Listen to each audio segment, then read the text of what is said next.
Fáilte go Suantraí Íosa. You're very welcome to Suantraí Íosa, where we're looking at the readings for the following day, in this case, Monday the 18th of August, the 20th week in Ordinary Time. There is no feast day today, so it's an ideal day in your local church for using the Roman Missal to offer a votive Mass of Our Lady of Knock. Using the text for the 17th, you're allowed to use it as a votive Mass as well. So there you are. First reading tomorrow, taken from the book of Judges, and it tells the story. First of all, we think of judges as people who rule in court. Well, the book of Judges is about a group of very charismatic or prophetic figures who are called by God to rescue the people from the consequences of their sin.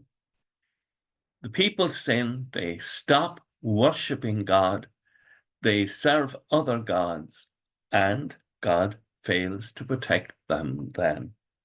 This is the consequence of their sin. Their society deteriorates. Does that sound in any way familiar? They forget the Lord their God, and what arises is what we call a judge.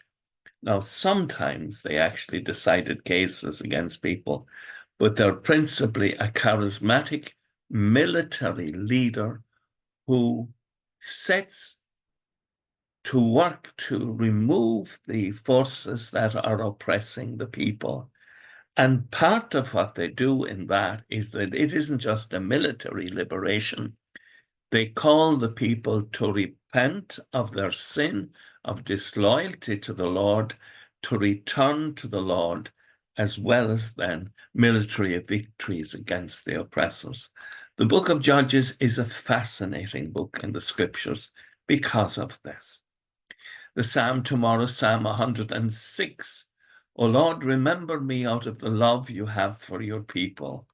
And again, it's the same story of how people turn away from God and then society deteriorates. They worship the idols of the nations, and these became a snare to entrap them. Nothing good comes from forgetting our obligations to the Lord our God. And then the gospel, the story of the young man who comes and who wants to possess eternal life. He says to Jesus, Master, what must I do to inherit eternal life or to possess eternal life? And the Lord begins by telling him to keep the commandments. And the young man says, I've kept all of these. What more do I need to do? He's asking a very good question. And Jesus says, well, if you desire to be perfect, go and sell what you have, give the proceeds to the poor, and then you will have treasure in heaven, and then come follow me. But the young man, when he heard these words, he went away sad because he didn't have the wealth. The wealth possessed him. Wealth is a wonderful thing, provided we're able to give it away when it's appropriate to do so. It's a blessing from God, but it can also become a trap. With thoughts such as these, let us go to our beds and let us pray that we shall indeed awaken in the morning with the praise of God on our hearts and on our lips. Agus go mana dia le cóch de shiv, ahar mach agus spirit nave. Amen. Slán go fóill. Bye for now.